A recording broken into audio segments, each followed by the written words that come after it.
Hi எல்லாருக்கும் வணக்கங்க. எல்லாரும் எப்படி இருக்கீங்க? நான் ரொம்பவே நல்லா இருக்கேன்.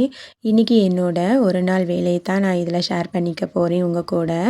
நான் வந்து இந்த கிளாஸ் கண்டெய்னர்லாம் அதிகமாக நான் பணம் கொடுத்து வாங்குறது இல்லைங்க. இந்த காஃபி பவுடர் கிடைக்கிறது, அப்புறம் நியூட்ரெல்லா பாட்டில் இந்த மாதிரி கிளாஸ் கண்டெய்னரில் தான் நான் எல்லா கிராசரிஸையும் அடுக்கி வச்சுருக்கேன். ஏதாவது 1, 2 தான் நான் பர்ச்சேஸ் பண்ணதா இருக்கும்.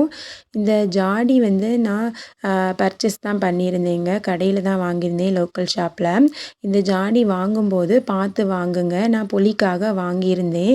ஆனால் இதுக்குள்ளே கையை வச்சு எடுக்கிறதுக்கு கொஞ்சம் கஷ்டமாகவே இருக்குது. நீங்கள் வந்து வாங்குறதா இருந்தால் இந்த வாய்ப்பக்கம் இருக்குதுல்ல, இந்த ஜாடியில் இதில் கொஞ்சம் அகலமானதாக பார்த்து வாங்குங்க.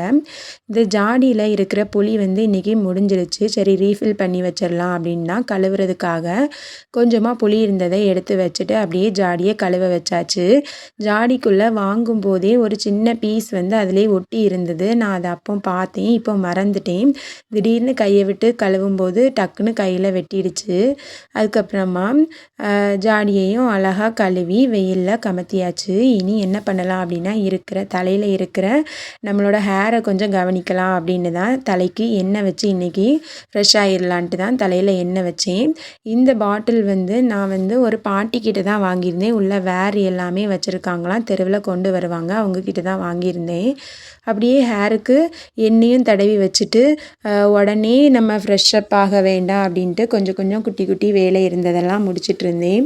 என்ன தான் நம்மளுக்கு ஷெல்ஃபு எது எல்லாமே இருந்தாலும் கைக்கு எட்டுறது நம்ம இந்த ஃப்ரிட்ஜுக்கு மேலே இருக்கிறதுல தான் டக்குன்னு வைப்போம்.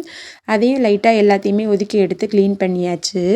நான் ரீசெண்டாக நடந்த டெட் எக்ஸாமில் நான் பாஸ் பண்ணியிருக்கேங்க. சரி ஓகே, நெக்ஸ்ட் எக்ஸாமில் நம்ம படிக்கலாம் அப்படின்ட்டு இந்த புக்கெல்லாம் வாங்கினது என்னமோ ஆர்வமாக வாங்கியாச்சு. ஆனால் படிக்கிறதே இல்லை. அப்பப்போ இந்த மாதிரி தூசி தட்டி தான் வைக்கிறேன். சரி இனி ஓரளவுக்கு கொஞ்சமாவது ரீட் பண்ணணும் அப்படின்னு நினச்சிருக்கேன். ஒருவேளை நான் இப்போ படிக்க ஸ்டார்ட் பண்ணேன் அப்படின்னா நான் அந்த விளாக்கையும் உங்கள் கூட ஷேர் பண்ணிக்கிறேன். அப்புறமா இந்த ஜென்ஸுக்கெல்லாம் துணியை எவ்வளோ தான் மடித்து வச்சாலும் டக்குன்னு எடுக்கும்போது ஃபுல்லாக எல்லா துணியையும் கலைச்சிருவாங்க. அதையும் நம்ம வீட்லேயும் அதே மாதிரி தான் நடந்துகிட்ருக்குது. சரி அதையும் க்ளீன் பண்ணி எடுத்து வச்சிடலான்னு மடித்து வச்சாச்சு. தம்பிக்கு வீட்டுக்கு போடுற ட்ரெஸ்ஸை மட்டும் நான் அவனுக்கு எட்டுற மாதிரி வச்சுருப்பேன். சொல்லிவிட்டு அவனே எடுத்துகிட்டு வந்துடுவான். அந்த மாதிரி கீழே உள்ள ஷெல்ஃபில் வச்சுட்டு இந்த கிளிப்ஸ் எல்லாம் போடுறதெல்லாம் நான் எங்கள் ஊர் திருவிழாவில் தாங்க வாங்கியிருந்தேன். அப்புறமா இந்த பென் ஸ்டாண்ட் வாங்கியிருந்தேன். பென் ஸ்டாண்டை நம்ம டேபிளில் வச்சா நம்ம வீட்டு குட்டி பட்டாசு அந்த பென் எல்லாத்தையுமே எடுத்து அவர் கைவண்ணத்தை காட்டிடுறாரு. அதனால் நான் இந்த பென் ஸ்டாண்டை மேலே வச்சுருக்கேன். மேலே வச்சதும் நம்மளுக்கு சும்மாவாக இருக்க தோணும். சரி ஓகே, இதில் நம்மளோட மேக்கப் திங்ஸ் எல்லாம் கொஞ்சம் வச்சிடலாம் அப்படின்ட்டு சீப்பு போட்டு அப்புறம் ஐப்ரோ பென்சில் எல்லாமே அதில் வச்சாச்சு. இந்த குட்டி ட்ரேயில் நான் இந்த பவுடர் சென்ட்டு அதெல்லாமே வச்சுருக்கேன். நம்ம சும்மா செல்ஃபில் வைக்கிறதுக்கு இந்த மாதிரி அடுக்கி வச்சா ரொம்பவே நீட்டாக இருக்குங்க.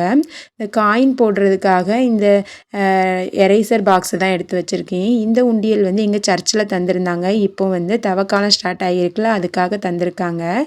இந்த மிக்கி மவுஸ் உண்டியல் வந்து சாண்ட்ராவுக்காக நாங்கள் வாங்கி கொடுத்துருக்கோம். அவள் இப்போ கொஞ்சம் கொஞ்சம் அதில் மணியை சேவ் பண்ணிகிட்ருக்கான். அதை நான் அப்புறமா ஓப்பன் பண்ணும்போது காட்டுறேன். இது வந்து ஃபிஷ்ஷுக்கான ஃபுட்டு தாங்க.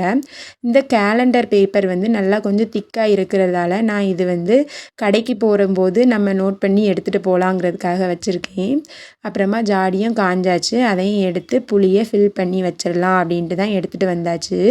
புளியை ஃபில் பண்ணும்போது அது வந்து பார்த்து உள்ளே வைங்க. ஏன்னா நம்ம எக்ஸ்ட்ரா பழைய புளியை எடுத்து வச்சுருப்போம்ல, அதை திரும்பவும் கீழே வைக்காமல் ஃபஸ்ட்டு இந்த புது புளியை நம்ம கீழே உள்ளே வச்சுக்கலாம். புளி எவ்வளோக்கு எவ்வளோ நம்மளுக்கு அதிக நாள் இருக்குதோ அந்த அளவுக்கு நம்மளுக்கு டேஸ்ட்டாக இருக்கும்.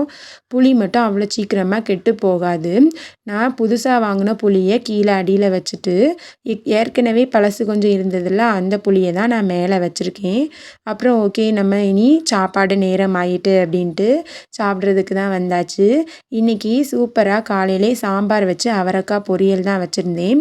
அதையும் நான் எடுத்து வச்சுட்டேன். இன்றைக்கி கொஞ்சம் வேலை செய்ததால் கூட கொஞ்சம் எக்ஸ்ட்ரா பசி ஆகிடுச்சின்னு கூட கொஞ்சம் நிறையாவே வச்சு சாப்பிட்டாச்சு. யாரெல்லாம் இந்த மாதிரி சாம்பாரை நிறைய ஊற்றி சாப்பிடுவீங்க அப்படின்னு கமெண்ட்டில் சொல்லுங்கள். நான் வந்து முன்னாடியெல்லாம் அம்மா வீட்டில் இருக்கும்போதெல்லாம் இந்த சாம்பார் வச்சாலே நான் சாப்பிடவே மாட்டேன்.